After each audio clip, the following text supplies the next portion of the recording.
Hello students, आज की इस वीडियो में हम लोग क्लास 10th का एक इम्पोर्टेंट थ्योरम पाइथागोरस करने वाले हैं। सबसे पहले इसका हम लोग स्टेटमेंट समझ लेते हैं, फिर इसके बाद इसको हम लोग प्रूफ करेंगे।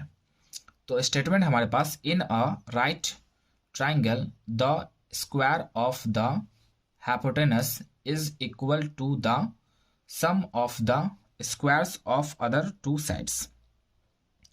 इस स्टेटमेंट में हमसे कहा जा रहा है कि किसी भी राइट ट्राइंगल में जो उसका हाइपोटेनस होता है उसका स्क्वायर इक्वल होता है अदर टू साइड्स के स्क्वायर के सम के। इस बात को हम लोग फिगर से समझ लेते हैं। मान लीजिए कि ए बी सी एक राइट ट्राइंगल है, ठीक है, जिसका बी एंगल 90 डिग्री है और 90 डिग्री के ठीक सामने वाला जो साइड होता है उसी को हम लोग हाइपोटेनस कहते हैं, ठीक है। तो इसका स्क्वायर यानी ए सी का स्क्वायर इक्वल होगा other two sides. Other two sides कहने का मतलब है ए बी और बी सी, यानी इन दोनों के स्क्वायर के सम के बराबर होगा। यानी ये चीज A C square is equal to A B square plus B C square, ठीक है। इसी बात को हमें प्रूफ करना है। तो सबसे पहले गिवन लिख लेंगे, a triangle A B C B equal to 90 degree. हमें सिर्फ गिवन में आपको स्टेटमेंट से ही लिखना होता है, ठीक है ना। तो हमें गिवन में क्या दिया, ए राइट ट्राइंगल, कोई सा भी राइट ट्राइंगल है, ठीक है ना। तो हमने एक ट्राइंगल ए बी सी लिया जिसका बी एंगल 90 डिग्री दिखा दिया, यानी कि एक राइट ट्राइंगल लिया। टू प्रूफ में जो हमें प्रूफ करना है उसको लिखते हैं, A B square plus B C square is equal to A C square. अब आते हैं कंस्ट्रक्शन की बारी। कंस्ट्रक्शन में हम लोग क्या करेंगे, बी पॉइंट से एक परपेंडिकुलर बी डी ड्रॉ करेंगे ए सी पर, यानी हाइपोटेनस पे, ठीक है। अब आते हैं प्रूफ पर। तो जब हमने कंस्ट्रक्शन वर्क किया, बी डी परपेंडिकुलर है ए सी पर, इस तरह ड्रॉ करने पर ये जो ट्राइंगल है, original triangle A B C, 3 triangles में डिवाइड हो जाता है, यानी 3 ट्राइंगल्स में डिवाइड हो जाता है, बट जाता है, ठीक है। एक ट्राइंगल है ए डी बी और एक और ट्राइंगल है बी डी सी और एक अपना original triangle A B C है, ठीक है। प्रूफ में हमें बेसिकली 2 स्टेप्स करने हैं। एक स्टेप्स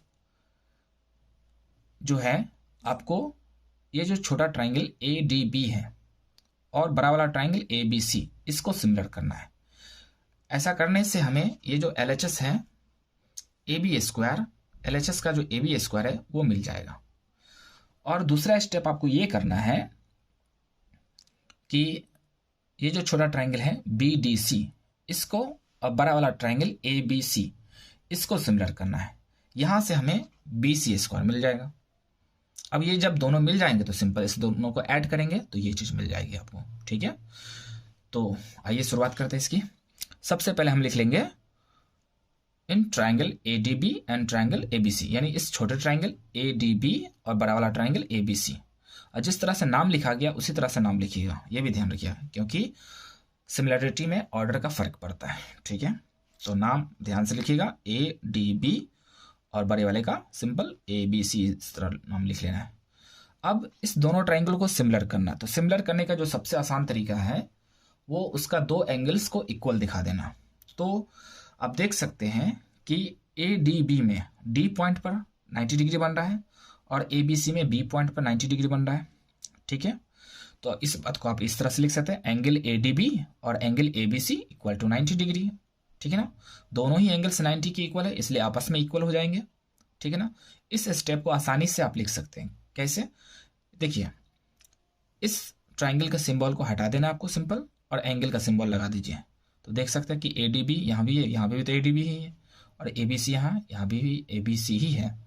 सिंपल क्या करना है, आपको ट्राइंगल का सिंबल हटाना है और एंगल लगा देना। तो ये स्टेप आसानी से आप लिख सकते हैं। अब आ जाते हैं दूसरे एंगल्स पर।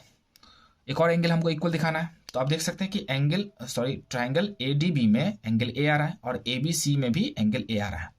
तो angle A is equal to angle A common हो जाएगा, ठीक है। अब इस दोनों ट्राइंगल का 2 एंगल इक्वल हो चुका है, तो इसको हम बाई एंगल सिमिलरिटी से सिमिलर कह सकते हैं, ठीक है ना। यानी कि ए डी बी सिमिलर है ए बी सी के।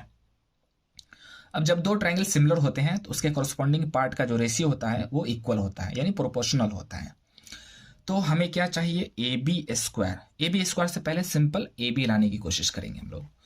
तो देखिए, यहां पर फर्स्ट ट्राइंगल में गौर कीजिए ए बी कैसे आएगा। तो फर्स्ट थर्ड से ए बी आ जाएगा, फर्स्ट थर्ड ठीक है ना, पहला और तीसरा। तो फर्स्ट थर्ड से ए बी लिख लेते हैं, बाय दीजिएगा, ठीक है। अब इसके नीचे जो लिखना है, डिवाइड के नीचे जो लिखना है वो सेकंड ट्रायंगल से लिखना है। तो जिस रूल से इसको लिखे उसी रूल से इसको लिखिएगा। तो फर्स्ट थर्ड, तो इसका भी फर्स्ट थर्ड यानी ए सी आ जाएगा, इक्वल टू, बाय दीजिएगा। अब क्या करना है, नीचे में आपको ए बी ही लिखना है। अगर यहाँ पे ए बी है तो ए बी ही लिखना है। क्यों? क्योंकि क्रॉस मल्टीप्लीकेशन करेंगे तभी तो हमें ए बी स्क्वायर मिलेगा, और ए बी स्क्वायर हमें तो चाहिए ही ना।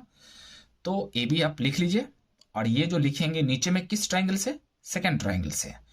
तो ए बी यहाँ पे क्या है, फर्स्ट और सेकेंड पोजीशन पे है, ठीक है ना।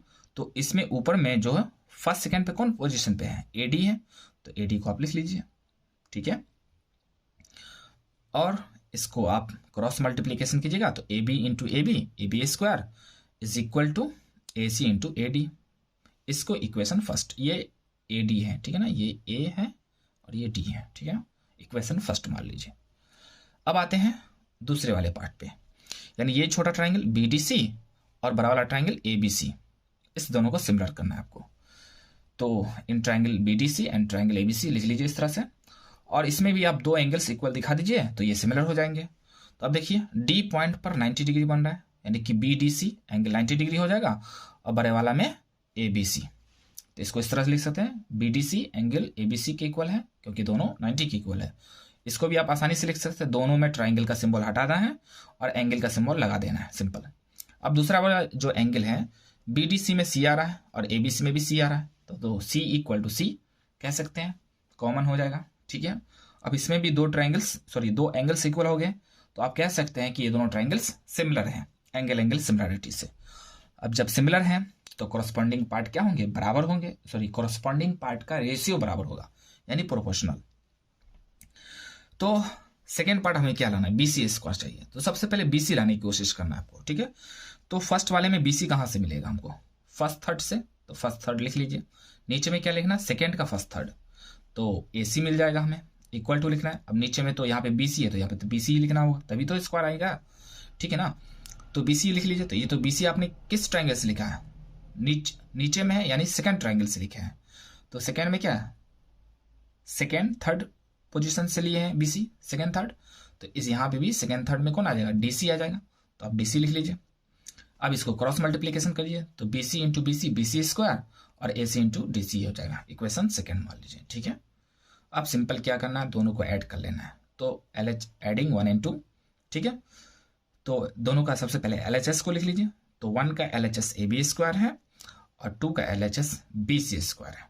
अब चलिए आर एच एस पे वर्क करते हैं। तो आर एच एस जो 1 का आर एच एस है A C into A D है, A C into A D, A C into A D, ये ए डी है, ध्यान से रखिए, प्लस बी सी। अब देखिए इसका सेकेंड का आर एच एस ये है, A C into D C, A C into D C. अब देख सकते हैं ए सी यहाँ भी है यहाँ भी है, तो ए सी को कॉमन कर लीजिए। तो इसमें ए डी और इसमें डी सी बचेगा। अब देखिए फिगर से देखिए, ए डी और डी सी को हम ऐड करेंगे तो हमें क्या मिलेगा, ए सी मिलेगा, ठीक है ना। A D plus D C, total A C मिल जाएगा। तो इसके जगह आपको ए सी लिख लेना है। तो ए सी इंटू ए सी स्क्वायर मिल जाएगा आपको। इस तरह से ये थ्योरम प्रूफ हो जाता है। Thank you very much.